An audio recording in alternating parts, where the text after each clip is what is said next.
Welcome to this class. We were looking at the corporate diversification in India in the last class. What is the impetus given due to this liberalization process which has been initiated by the government of India in 91.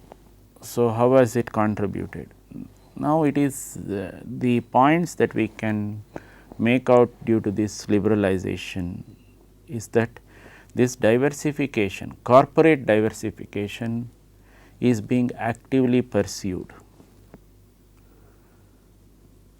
What are the reasons? I mentioned the reasons also in the last class. Just to recap, now the Indian entrepreneur is no longer confined to that frog in the well type of syndrome. He is prepared to think big, he is willing to think big and also grow big. So, the result is that he is prepared to take risks and risks of higher order, and this higher order risk bearing attitude is also furthered by the type of impetus given by financial institutions to these entrepreneurs. They are prepared to help them out with taking these risks. Added to this, there is the middle class confidence in the equity market. What has that done? It has infused a lot of capital into this equity market in the country. So, how does the capital come? By buying up shares. So, the middle class is buying up shares of different companies. So, the companies have at their disposal sufficient money, capital for their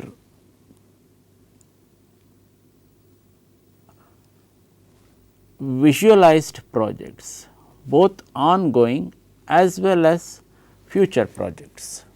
So, this is the way the equity markets have contributed to diversification also. Now, the other thing which is coming in is which is strongly coming in the present scenario is we have a large domestic market which is not yet fully tapped. So, the Indian corporates want to tap this market, whether be it in the manufacturing sector or be it in some other sector, whether it is a construction sector or the services sector. If you look at the services sector, that is one of the sectors where lot of interest is being evinced.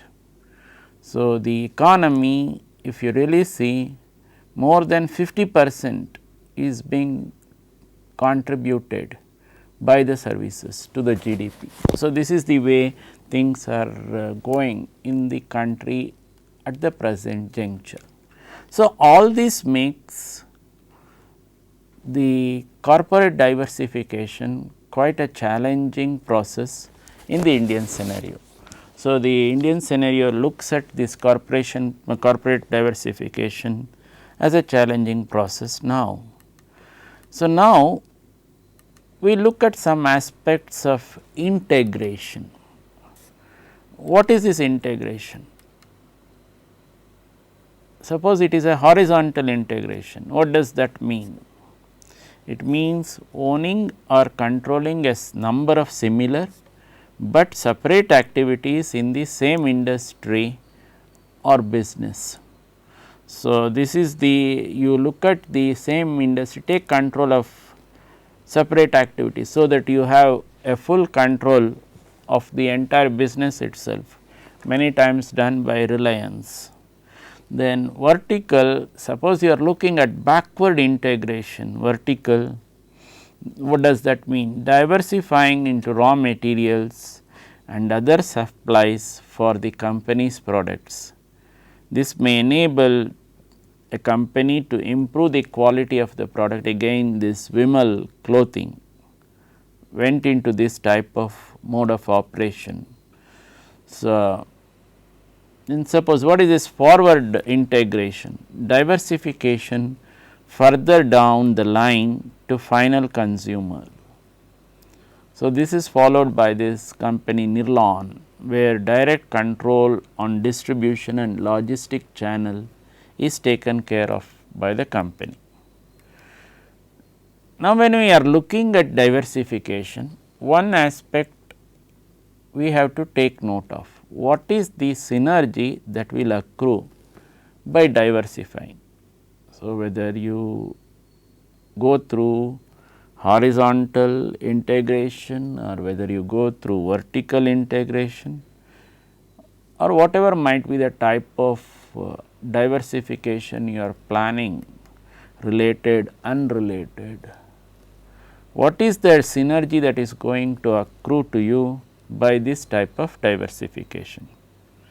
So, you can look at this synergy in a few categorized ways. One is the production synergy. Suppose a company, let us say, is manufacturing coolers, refrigerators, ACs. Then it is at a certain distinct advantage by getting into room heaters and ovens, that is manufacture of room heaters and ovens, because you are not really disturbing the production line. The production line continues, and using almost the same production line, you are looking at this other thing, that is the room heaters and ovens. So, what is happening? You are adding 2 product lines perhaps to your portfolio. So, the product portfolio is getting expanded, and when it is getting expanded, you are likely to realize synergy in the production and operation scenario. Then what is this marketing synergy? So, you have a well known firm which manufactures this, which produces these cricket balls and bats, that is the Siemens. So, now it went into tennis balls. Suppose it goes into tennis, which it has gone, tennis balls and rackets, there is a synergy which comes in. So, the marketing operation is more or less the same for the cricket balls and the bats, as well as the tennis balls and the rackets. It will not be drastically different. You are making use of the same marketing setup to market both the cricket balls and the bats and also the tennis balls and the rackets. This you are seeing happening in so many sports activities as well. Then what is financial synergy? Suppose you are a fan manufacturer, let us say, and you offer discount in winter. Why do you want to offer discount in winter? There is less demand for fans in winter. So, how should the fan market be at least kept going, if not at a high, you should not make it to come to a stop. So, this aspect is exploited by a well known Indian brand. So, who keeps on saying during winter offers different types of discounts, now which has been imitated by other players also in the market. This is the financial synergy aspect. So, you offer a discount in winter, your actual use for the fan for a city like Bangalore comes to you only during the summer months. In winter, you are very unlikely to use the fan. Now, organizational synergy, similarly in the north also, you may not be using the fan during the winter because it may be quite cold. So, the organization synergy is where, let us say, you are a manufacturing organization and you start consulting services. So, this is advocated to many organizations where you find that the end product, it has got depleted. What could be an example? Gold mining is an example for this. So, you have this gold mining which was going on in the Kolar gold fields. So, a few decades back, the gold that was available in this KGF was substantial. Now, the gold mining has become almost nil, there is no gold deposit available,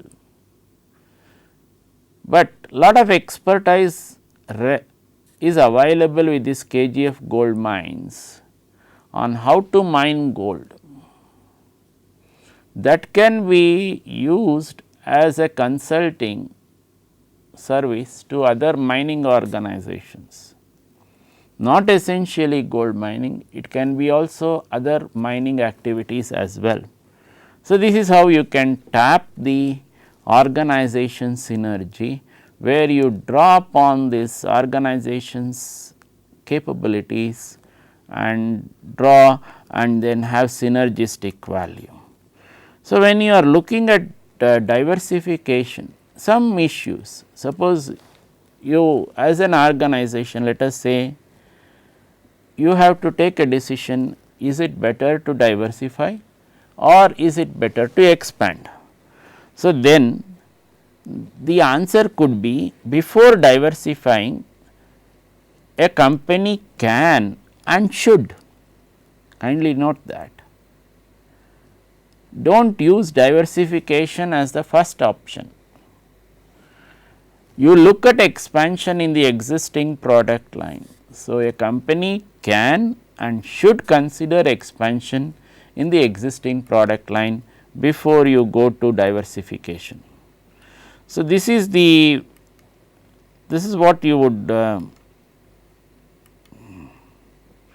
like the company to do.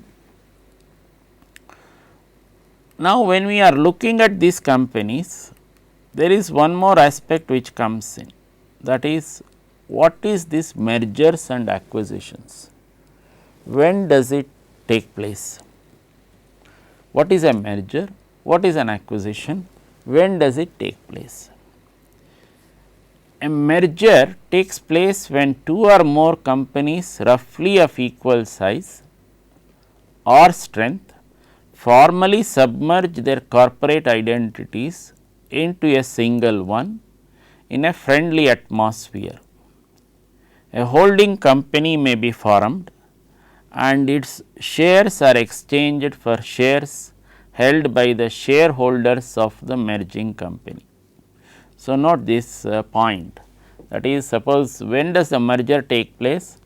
You have two companies more or less of the same size and or strength. So, they are equally capable or holding the same type of market shares.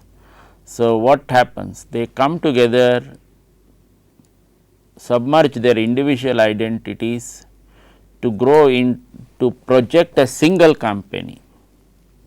Now, when you are projecting a single company, then what is going to happen? Your market share is not just double, that is A plus, it is not even the market share of A plus B alone.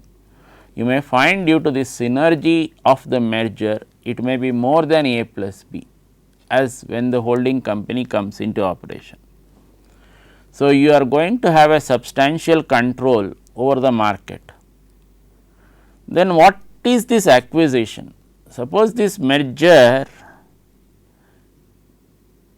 sometimes is not accepted, then a situation comes where this takeover or acquisition starts coming into the forefront.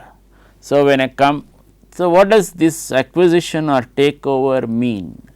When a company offers cash or securities in exchange for the majority shares of another company, happens when merger is not agreed upon. When the battle is severe, target price may be 100% above market price. Suppose you want to acquire another company, that company first did not agree to merge with this your company, but you want to acquire that company, come what may, you want to acquire that company. So, then what will you do? you try to coax the shareholders to sell their shares to you. Then what happens? When the shareholders sell their shares to you, you acquire control over the company. So, in this whole process, it is quite possible that a 10 rupee share may go beyond 20 rupees, that is, it may be a 100% increase. This happened quite in the recent past with this company Tata Coffee. So, they wanted to enter the coffee industry, that is the coffee making business. So, they how to enter the coffee making business? You have the Tata Tea, they wanted to enter the coffee field. So, when they wanted to enter the coffee field, they zeroed in on a company called Consolidated Coffee, which was operating in Coorg. So, what is the type of this thing? It was almost an acquisition, but not really told as an acquisition or takeover, but for all practical purposes an acquisition by Tatas, because the Consolidated Coffee had all the facilities for this coffee industry and Tatas was making a foray into this. So, they coaxed the shareholders of Consolidated Coffee to sell their shares to Tata Coffee. The result was all the shareholders of this Consolidated Coffee got a very high price for their share, which they could not have expected if they had been traded in the market. So, this is what happens when situations of this takeover sometimes become hostile, and when this battle, this financial battle is severe, the target price goes above 100% of the market price. So, then what might be the motivations for merger? This is one more thing which you should look at. So, why do two companies want to merge? The reason may be, as I told you, getting higher market share, or it may be improving economies of scale, gaining managerial expertise, or you may want to gain that market supremacy. So, or suppose you have a company is producing a new product or a brand, has got a brand name which the other company does not have. By merging, you get that brand name and also the product. So, the portfolio diversification is also possible. Then one of the things which you are really doing by this merger is you are reducing the risk and borrowing costs, and then taxation or investment incentives, you can avail of all this in the whole process. This is what happens in the whole this thing. Now, the next question that comes is, how do you screen a candidate for merger? How do you screen a candidate for merger? So, the screening of the candidate for merger goes through a process. What is the type of process which you go through? That is, what is the screening process that you go through? You identify the industries, that is the medium scale investment or large scale investment, then you select the sectors. Which sector you want to go in? You want to go in energy, you want to go in transport, what is, or in the services. Now, based on the sectors that you have taken, get the data with respect to sales turnover, return on investment, market shares, competition, asset turnover, etc. In other words, you get the financial performance of the company with respect to well known financial yardsticks, that is undisputed financial yardsticks. So, nobody can dispute that financial yardsticks which you have chosen. Now, using these yardsticks, choose the companies. How do you choose the company? You choose the company by making again two undisputed yardsticks. One is the sales turnover and the asset level. So, Why do you want to do this? By looking at the sales turnover and the asset level, you are able to determine what will be the cost of acquisition. Suppose you want to acquire a company X, what will be the cost of acquisition of this company? So, then when you look at, when you get the cost of acquisition, what can it tell you? It can help you or it can guide you to compare candidates. Suppose there are many candidates for merger or acquisition, you can compare these different candidates. Then after comparing these different candidates, you can rank them, that is, who could be who could be getting the slot 1, who could be getting the slot 2, etc. And for ranking these candidates, you follow what is called the concept of fit. That is, how does the whole acquiring company fit with the parent company. So, that is in this concept of fit, what are you trying to do? You are identifying the good ones. So, you are identifying the good ones. This identification of the good ones can be with respect to high market share, growing market, then the good management system, then the diversified portfolio, then the ROI being above the benchmark level. Now, how do you assess the suitability of a proposal? So, you assess the suitability of a proposal depending on the funds availability, then the likely positive synergies, then look at the negative synergies and weaknesses, then is the timing appropriate and is the required management style available. Suppose that is a different management style, yours is a different management style, then both of you can get into problems by merging. So, all this has to be taken into account. Now, how do you value the shares for these mergers and acquisitions? What should be the P/E ratio?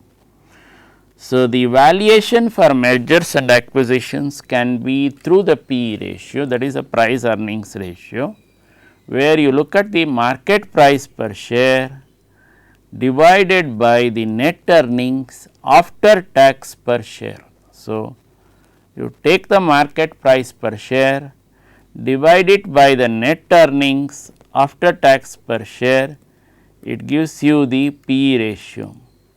Now, after getting the P/E ratio, you try to get the EPS also, that is the earnings per share. How do you get the earnings per share? The market price of the share divided by the P/E ratio, then it will give you the earnings per the share. Then what will you do with this? You should compare this with the balance sheet and the profit and loss account of the different candidates. So, in other words, what does it mean? Your earnings per share and also your P/E ratio hold a key in the acquiring cost of acquisition. Needless to say that you should always look at the profit and loss account and also the balance sheet. So, you have the balance sheet, you have the profit and loss account, but you calculate the P/E ratio and the EPS to find out what will be the cost of acquisition that you can decide on for the company. So, an acquirer, what should he know? He should really be looking at divesting the loss making operations of this acquired company, and he should also use a ratio analysis to compare with industrial average, then make use of this current ratio. That is, why do you want to make use of this current ratio? To reduce the current liabilities. Then look at the stock level. Why do you want to look at the stock level? Whether the possibility of reducing stock levels is possible. So, how do you do this? Stocks over cost of goods sold into 12 months gives you the method of calculation. Then what is the average age of debtors? In days, it can be reduced, the idea is to reduce the average age of debtors. It is debtors over sales into 365. Then using this, you revise the balance sheet and the profit and loss account of the firm that you want to acquire. So, there is a lot of job for the finance man when you are looking at acquisition or merger. So, then you have this risk analysis team coming into play also.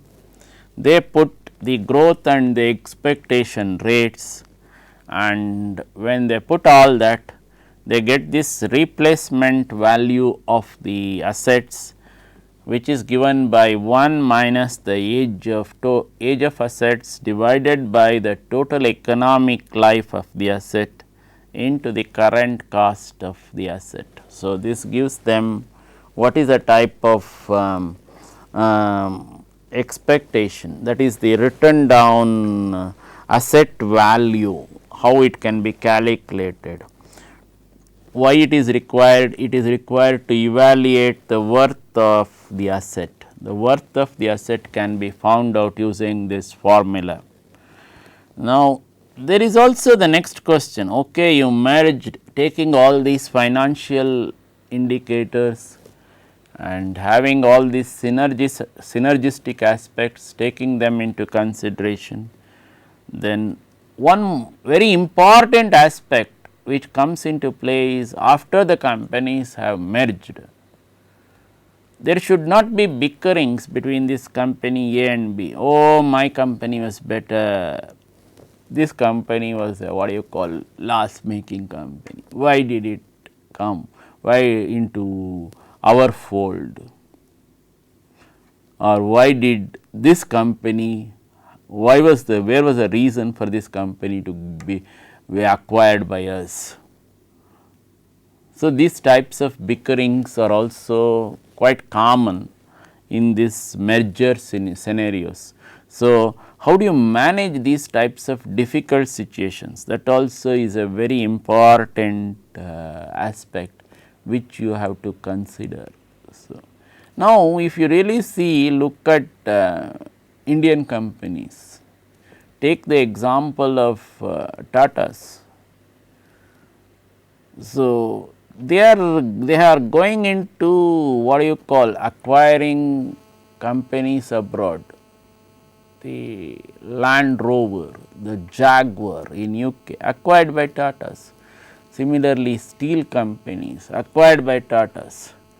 Not to talk of this ArcelorMittal. So, what is going to happen in that type of a scenario? How do you manage that firm which is being acquired? So, you are giving a brand of the Tatas to this Land Rover and Jaguar.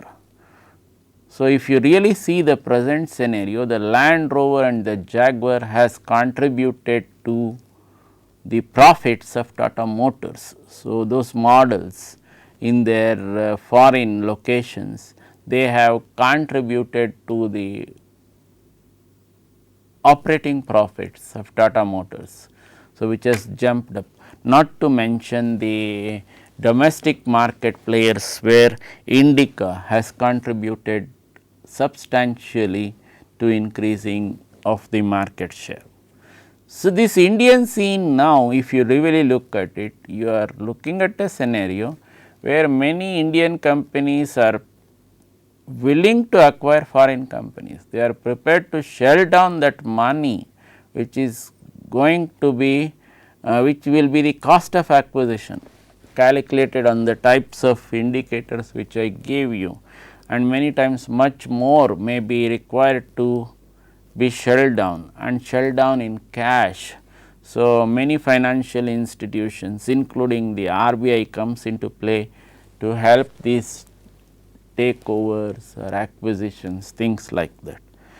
So, what is the type of thing which you are seeing? You are seeing in the Indian scenario this acquisitions and takeovers likely to become dominant in future, have already become, it is likely to become more dominant in future. Many times the NRI status is helping in the mergers to get out of this FERA, all this is happening in the Indian scenario. So, this is how you look at all the scenes in with respect to merger. Now, I go back a little to my book, and this book gives you a few aspects not only after the merger and after these acquisitions, it also gives you some idea of what is meant by re-engineering.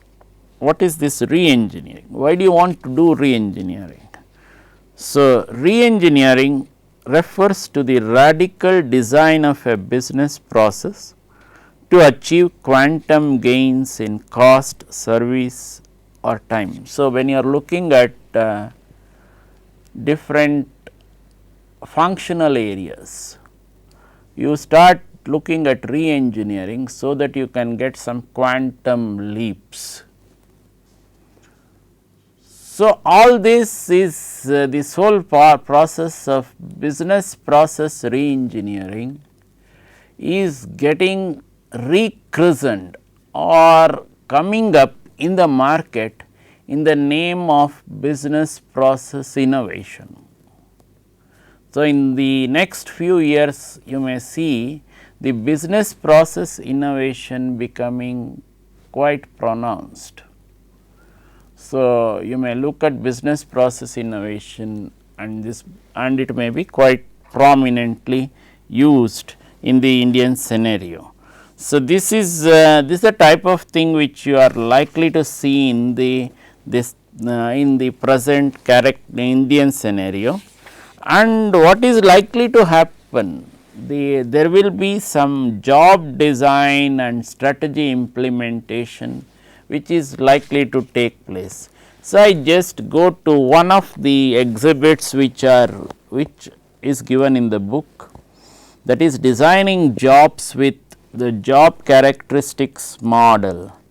The job characteristics model is an advanced approach to job design based on the belief that tasks can be described in terms of certain objective characteristics and that these characteristics affect employee motivation.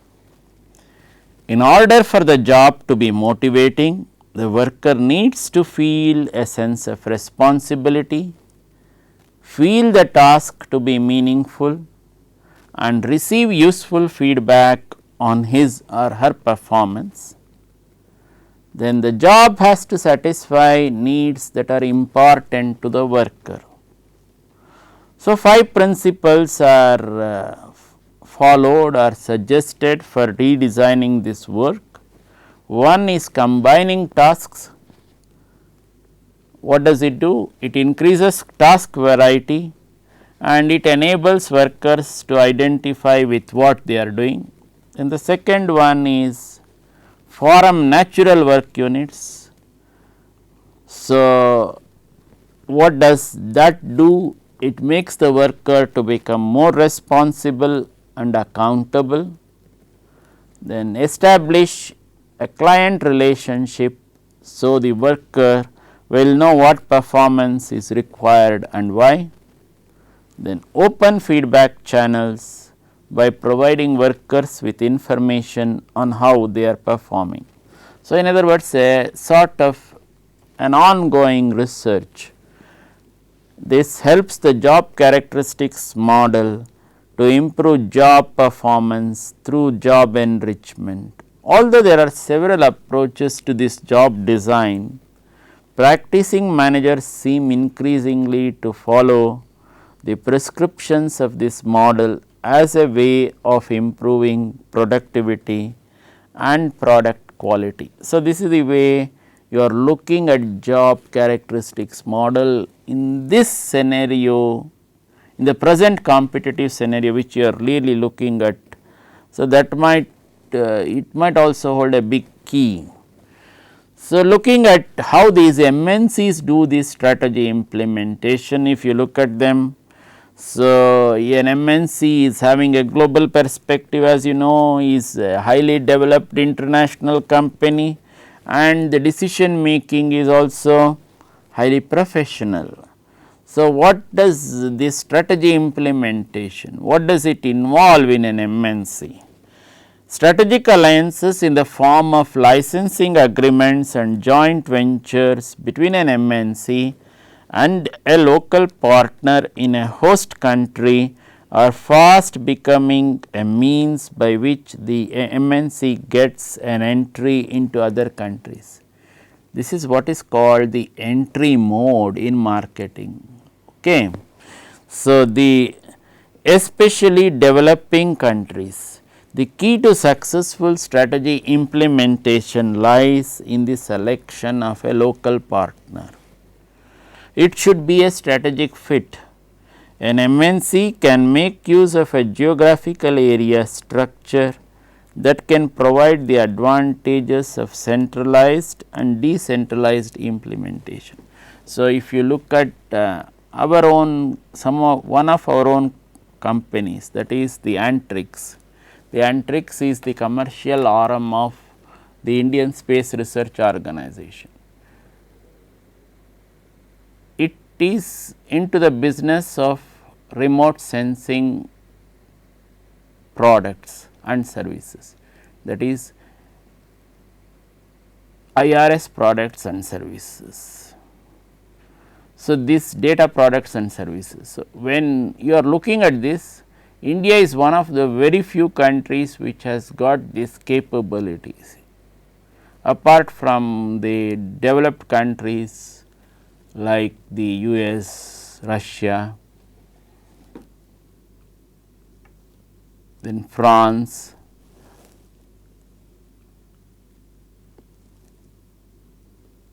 to name a few.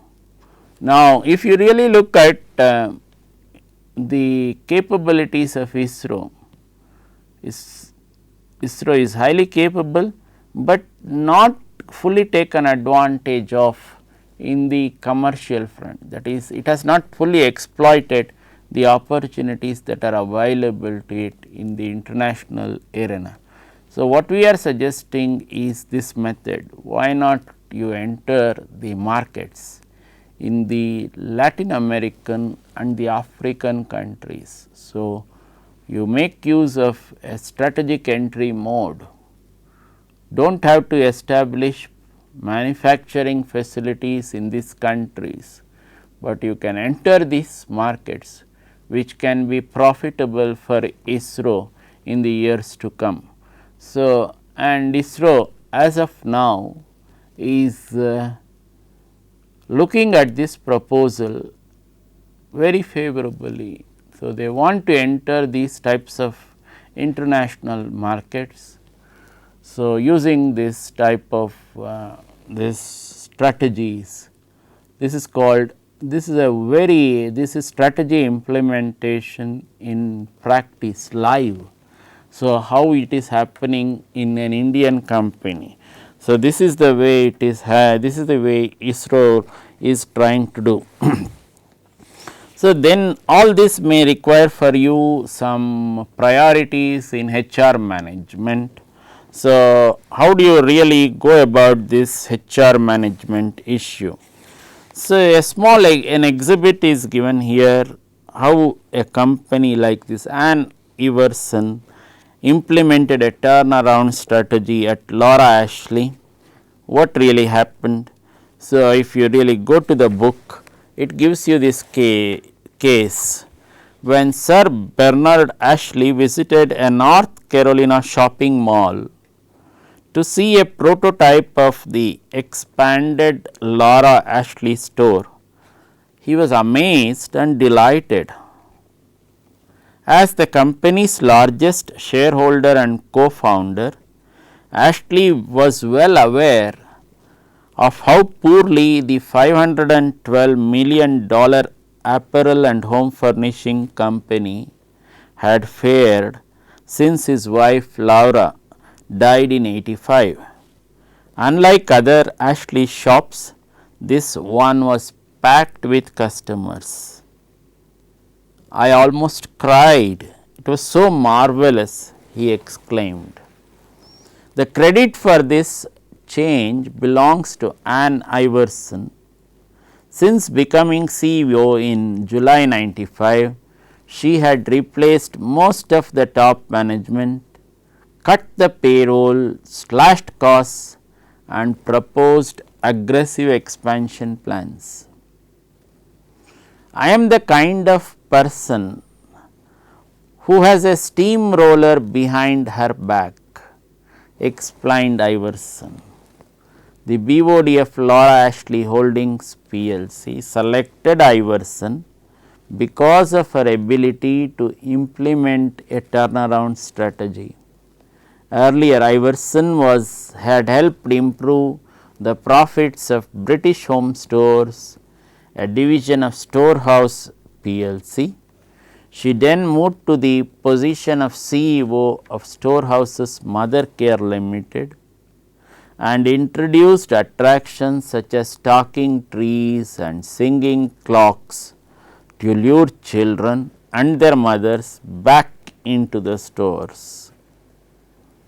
When Mothercare became profitable, she joined Melville Corporation in the US to run its KB's toy and hobby shops. At the same time, she agreed to serve on Laura Ashley BOD, that is a board of directors. Her in-depth knowledge of retailing soon led the board to pick her to manage the company. Iverson is a hands-on manager. She answers her own phone, gets into discussions regarding what kind of wood flooring should be used in the stores. To save expenses, she moved headquarters to a converted London bus depot.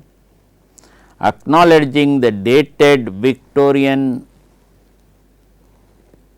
look of the company's apparel, Iverson hired a new clothes designer, Boscha Cohen, to freshen the line but keep the flowing romantic look. She also expanded the stores to 7,200 from 2,500 square feet to expand home furnishings. One of her objectives is to increase the home furnishings to 65% from its current 50% of total sales by the end of the decade. The company's wallpapers, bedspreads, linens and curtains are less dependent on changing fashions than its dresses. Since Iverson's appointment as CEO, the company's stock has more than doubled to $3.2 per share. If her turnaround succeeds, Iverson could earn $5.2 million over a 3-year share period. So, this is the way executives can also help in this whole thing. So, this is one more aspect of this merger and acquisition and strategy implementation. So, this really calls for leading or directing. So, this leading or directing calls for making use of the abilities and skills effectively. You can make use of different processes like the MBO, that is a management by objectives, and also the TQM, that is the total quality management. So, all this is you may do it keeping in mind the corporate culture. So, this is in other words you make a strategy culture compatibility analysis, that is the planned strategy compatible with the current company's current culture. If it is not, what should you do? Can it be modified to make it more compatible with the new strategy? Then suppose it is not, then is management prepared to make organizational changes, accept delays and cost increases? Suppose the company is not prepared to do that, then is the management committed to implement strategy? If yes, carry out the strategy. If the top management is not committed to implementing this strategy, then formulate a different strategy. In other words, a strategy cannot be implemented without the top management support in an organization, and you have to make use of communication as an effective tool for managing these cultural changes. So, whether it is a process of integration, that is a relatively balanced give and take of cultural and managerial practices, or assimilation, that is a domination of an organization over the other, which is not forced but welcomed by the members of the acquired firm. Then separation of the two cultures. Then deculturization, that is involves the disintegration of one company's culture resulting from unwanted and extreme pressure. So, all this comes into play in effective leading or directing the organization. So, this is the method of managing the culture of an acquired firm. So, when you are looking at this management by objectives, so look at the organization's objectives, then set the individual objectives, develop the action plans, then look at a periodical review of performance to see whether these objectives are being achieved or not. So, when you are looking at TQM, what are you looking at? You look at a better, less variable quality of the product or service, quicker, less variable response in processes to customer needs, then greater flexibility in adjusting to changing customer needs, and then the lower cost through quality improvement and elimination of non-value adding work. So, essentials of TQM are the intense focus on customer satisfaction, internal as well as external customers, accurate measurement of critical variables, then the continuous improvement of product stroke service, then the new work relationship based on trust and teamwork. So, a model, a service quality model has been given by these two authors, Berry and Parshuraman, where they have given the 5 dimensions of service quality, that is reliability, that is the ability to provide dependably and accurately what was promised. Then assurance, knowledge and courtesy of employees and their ability to convey trust and confidence. Then tangibility, physical facilities and equipment and professional appearance of personnel. Then empathy, that is the degree of caring and individual customer attention. Then responsiveness, that is the willingness to help customers and prompt service. So, this concept of TQM according to Deming is based on a 5-step chain model, that is improved quality means that cost decrease due to less rework, very few mistakes, fewer delays and better use of time and materials. Then what will happen due to this? Productivity improves. Then what will happen due to better quality? Market share improves. When market share improves, the company can increase the price of the product. Then what happens when the price of the product increases? The company's profitability goes up and it can have a longer stay in the business. Then what additional things can happen? More jobs can get created. So, this is the way you can look at TQM to help an organization. And if you look at my book, the Deming's 14 points of quality, they are listed on pages 157 and 158 of this book, which you may like to go through. So, if you really see what is happening in the present scenario, as I just told you. So, in the present scenario, the Indian companies are tending to become global, looking at the acquisition process. In when they are looking at this acquisition process, so all these factors which we looked at so far can be extremely helpful to them. So, then we will look at what is this evaluation and control process with respect to strategy. We will take it up in the next class. Thank you.